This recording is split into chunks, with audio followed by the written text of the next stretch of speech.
দেখেন গরুর পূজা কিভাবে শুরু হয় পৃথিবীতে প্রথম। মুসা আলাইহিস সালাম আল্লাহর সাথে সরাসরি কথা বলতেন। ওয়াকাল্লাম আল্লাহ মুসা তাকলিমা। সুবহানাল্লাহ পড়েন, আওয়াজ তুলে সবাই বলেন সুবহানাল্লাহ। এখন বনি ইসরাইল হচ্ছে পৃথিবীর সবচেয়ে গোয়ার জাতি। তারা বলে, মুসা তুমি যে আল্লাহর সাথে কথা বলো আমরা তো দেখি না, তুমি যে কথা বলো আমরা তো শুনি না, তো কি করতে হবে?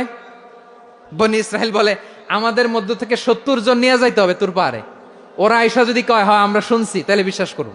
কত বড় ডাকাত দেখছেন বনি ইসরাইল। এদের চেয়ে গোয়ার জাতি নাই। এত গোয়ার তুমি করেছে মুসা আলাইহিস সালামের সাথে। তুমি যে আল্লাহর সাথে কথা বলে আমরা তো দেখি, কি করব? 70 জন আমাদের বন্ধু বান্ধব যে যদি দেখে, তারা বললে ওকে আস, 70 জন আস। 70 জন নিয়ে গেল। মুসা আলাইহিস সালাম হারুন আলাইহিস সালামকে খেলাফা দিয়ে গেলেন, আল্লাহ ওনাকে নবী বানালেন। মুসা আলাইহিস সালাম বললেন, হারুন খবরদার, বনি ইসরায়েলের মধ্যে তাওহীদের বাণী প্রচার করবা, ঐক্য ধরে রাখবা, বিচ্ছিন্ন হতে দিবা না। চলে গেছে। এইদিকে বনি ইসরায়েলের এক দুষ্ট লোক ছিল, নাম সামিরি। কি নাম? সামিরি। সে সবাইরে বললো তোমাদের স্বর্ণগুলো ফালাও। স্বর্ণগুলো ফেললো, বনি ইসরায়েলের স্বর্ণগুলোকে গলিয়ে সে একটা গরুর বাচ্চা বানালো। গোবৎস। কিসের বাচ্চা? দেখেন গরুর পূজা কিভাবে শুরু হয় পৃথিবীতে প্রথম। গোবৎস পূজা, গরুর বাচ্চার পূজা কিভাবে। সে স্বর্ণগলি গরুর বাচ্চা করে, জিব্রাইল আলাইহিস সালাম যে জামিনে এসেছিলেন, ওই ফেরেশতার পায়ের নিচের একটু মাটি সে বুদ্ধি করে প্যাকেটে রেখে দিছিল। সে গরুর বাচ্চা বানায় স্বর্ণ দিয়ে গলিয়ে ওই মাটি এটার মধ্যে ঢুকাই দিছে বেলকি দেওয়ার জন্য। স্বর্ণ দিয়ে বানানো গোবৎস গরুর বাচ্চার গায়ে যখন সেই মাটি ছুঁড়ে দেয়া হলো, এখন বাছুরের ভেতর থেকে ভ্যাঁ ভ্যাঁ আওয়াজ আসতেছে। কি আসতেছে? সবাই তো অবাক। সামিরি বলে, আরে তোমরা যে 70 জন দিয়ে মুসা আলাইহিস সালাম রে পাঠাইছো, ওইদিকে এত ঘুরতেছে, আল্লাহরে খুঁজে পায় না, আল্লাহ তো এটার ভিতরে ঢুকছে। নাউজুবিল্লাহ বলবেন না? তোমরা যে 70 জন দিয়ে পাঠাইলা, 70 জন নিয়ে মুসা আলাইহিস সালাম খালি ঘুরতেছে, আল্লাহরে পায় না। পাবে কেমনে? আল্লাহ তো, নাউজুবিল্লাহ, এটার ভিতরে সেজদা দাও। এই সেজদা দিয়ে গেল।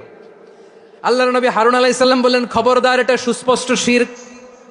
আল্লাহ সব গুনাহ মাফ করে, শিরকের গুনাহ মাফ করে না। খবরদার, তোমরা থামো। কে শোনে কার কথা? এই যে যেমন এখন আপনারা আমার কথা শুনতেছেন না? শুনতেছেন? হারুন আলাইহিস সালাম বললেন, খবরদার, এই শিরকি কাজে তোমরা সংযুক্ত হয়ো না। তোমাদেরকে কি মনে নাই আমার ভাই মুসা আলাইহিস সালাম কি বলছে? আল্লাহ শিরক মাফ করে না। খবরদার, শিরক করো না, আল্লাহরে ভয় করো। হারুন আলাইহিস সালাম তাদেরকে বুঝালেন, শিরক করো না, আল্লাহরে ভয় করো। শুধু এতটুকুই তিনি বুঝালেন, দাওয়াতি কাজ পালন করলেন, কিন্তু প্রতিরোধ করেন নাই, সশস্ত্র সংগ্রামে লিপ্ত হন নাই, বাধা দেন নাই। কারণ গৃহযুদ্ধ বেঁধে যেতে পারে। উনি ভাবলেন, আমি যদি আমার বাহিনী নিয়ে দাওয়াত দেওয়ার সাথে সাথে প্রতিরোধ করি, আক্রমণ করি, ওরাও আমারে আক্রমণ করবে, ব্লাডশিড হবে, রক্তপাত। এমন অবস্থা হবে বনি ইসরায়েলের মধ্যে, যেটা হয়তো আমার ভাই মুসাও কন্ট্রোল করতে পারবে না। সুবহানাল্লাহ কইবেন না? এক একজন নবীকে আল্লাহ তাআলা কি ইন্টেলেক্ট দিয়ে পাঠিয়েছেন। তিনি ভাবলেন, আমি দাওয়াতি কাজটাই করি, এটা যে হারাম এটা থেকে শুধু বারণ করি, কিন্তু প্রতিরোধ না করি। আমি যদি ঐক্য ধরে রাখতে পারি, বাকিটা আমার ভাই সামলে নেবে। সুবহানাল্লাহ। হারুন আলাইহিস সালাম প্রতিরোধ করলেন না।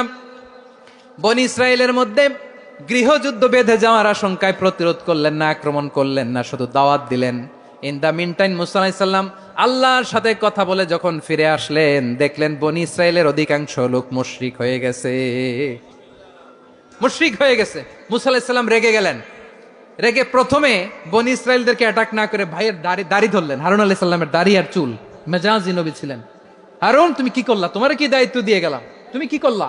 তুমি থাকতে বনি ইসরায়েল কেমন করে শিরকের কাজে নিমজ্জিত হয়ে যায়? সাইয়েদনা হারুন আলাইহিস সালাম বললেন, ইন্নী, কোরআন সাক্ষী, কোরআন থেকে কোট করছি, ইন্নী খাশিতু আন তাকুলা ফাররাকতা বাইনা বনি ইসরাঈলা ওয়া লাম তারকুব কওলি। ও আমার ভাই, আমার দাড়ি ধরবেন না, আমার মারবেন না। আমি ভয় করেছি, আমি ভয় পেয়েছি, না জানি আপনি বলেন তুমি কেন খাশিতু আন তাকুলা ফাররাকতা বাইনা বনি ইসরাঈল, আপনি এসে আমারে যদি বলেন তুমি কেন ঐক্য ধরে রাখলে না, কেন মারামারি হলো, কেন রক্তপাত হলো, তোমার কি এই দায়িত্ব আমি দিয়েছিলাম? আমার কথার দিকে কি তুমি ভ্রুক্ষেপ করো নাই? আমি যে বলছি তাওহীদের বাণী প্রচার করবা আর ঐক্য ধরে রাখবা, আমার কথা কি শোনো নাই? আপনি আমারে ধমকাবেন, এই জন্য আমি প্রতিরোধ করি নাই, আক্রমণ করি নাই, গৃহযুদ্ধ আটকানোর জন্য, কিন্তু আমি দাওয়াত দিয়েছি। সুবহানাল্লাহ পড়েন। ঐক্য ধরে রেখেছেন। মুসা আলাইহিস সালাম মুহূর্তেই সামিরীকে আক্রমণ করলেন, অ্যাটাক করলেন, শাস্তি দিলেন। মুহূর্তেই ওই গোবৎস গরুর বাছুরকে ভেঙে চুড়ে মেসাকার করে সাগরের মধ্যে ভাসিয়ে দিলেন। পুরো বনি ইসরায়েলকে আবার তাওহীদের উপর প্রতিষ্ঠিত করলেন। পড়েন সুবহানাল্লাহ। এই ঘটনা থেকে শিক্ষা কি? শিক্ষা হচ্ছে আপনি শিরকের আড্ডাখানা দেখলেও বৃহৎ স্বার্থে তাওহীদের দাওয়াত দিবেন, প্রয়োজনে আপনি ঐক্য নষ্ট করবেন না। সুবহানাল্লাহ পড়বেন না? তাহলে ঐক্যের গুরুত্ব বেশি না কম বলেন? আওয়াজ করে বলেন। ওয়াতাসিমু বিহাবলিল্লাহি জামিআ, আল্লাহর রশিকে আঁকড়ে ধরো। ওয়ালা তাফাররাকু, তোমরা বিচ্ছিন্ন হয়ো না। পেকুয়ার ভাইরা আওয়াজ করে বলেন তো আদেশটা কার? এখন বলেন আমাদের ঐক্যবদ্ধ জীবনের দরকার আছে না নাই? এই যে ডক্টর মোহাম্মদ ইউনূস আমাদের লিডার, উনি যে আমাদেরকে জাতীয় ঐক্যের আহ্বান জানিয়েছে, ওনার আহ্বানে আমাদের সাড়া দেওয়ার দরকার আছে না নাই? রাজনীতিবিদদের যে ডাকছে খুশি লাগে নাই আপনার? আলেমদের ডাকছে খুশি লাগে নাই? আলহামদুলিল্লাহ বলবেন না? আলহামদুলিল্লাহ। সবাইকে ডেকেছে, ঐক্যবদ্ধ করেছে। আমরা ঐক্যবদ্ধ থাকতে চাই, আমরা ঐক্যবদ্ধ জীবন চাই, আমরা আর কাদা ছড়াছড়ি করতে চাই না। রাজি আছেন সবাই? এখন আমরা যদি ঐক্য নষ্ট করি আমাদের কি কি সমস্যা, কি ক্ষতি, কি কুফল? অনৈক্যের কুফল কি? কয়েকটা কুফলের কথা বলে শেষ করবো। প্রিয় ভাইরা, what are the drawbacks and disadvantages of division, social and political division in the society, disunity. আমরা যদি বিচ্ছিন্ন হই, একে অপরের যদি মারামারি করি, একজন যদি আরেকজনের কাফের ফতুয়া দেয়, আমাদের কি ক্ষতি? শুনবেন? কথা কয় না, শুনবেন? এক নাম্বার ক্ষতি হচ্ছে আমরা যদি বিচ্ছিন্ন হই আমাদের শক্তি কমে যাবে, আমাদের পাওয়ার আমরা হারাবো। আমাদের কি হারাবো? পাওয়ার। মনে রাখবেন, যখন আমি একা থাকি তখন আমি ব্যক্তি, যখন আমরা সবাই মিলি তখন আমরা শক্তি। যদি পরিস্থিতি কখনো এমনও হয় শিরকের আড্ডাখানা, আপনি ঐক্য প্রতিষ্ঠার জন্য, ঐক্য রক্ষার জন্য তাও শুধু তাওহীদের দাওয়াত দিবেন, ওইখানে আক্রমণ করবেন না। এটা কোরআনের নীতি। কথা বুঝতে পেরেছেন? সামনে শিরকের কি? কথা কয় না। শিরকের কি? আড্ডাখানা, আখড়া।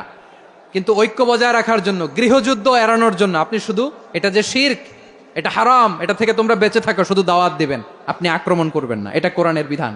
সুবহানাল্লাহ কইবেন না? তো এই চমৎকার ঘটনাগুলো আপনারা শোনাইতে পারবো এরকম বিশৃঙ্খলা করলে?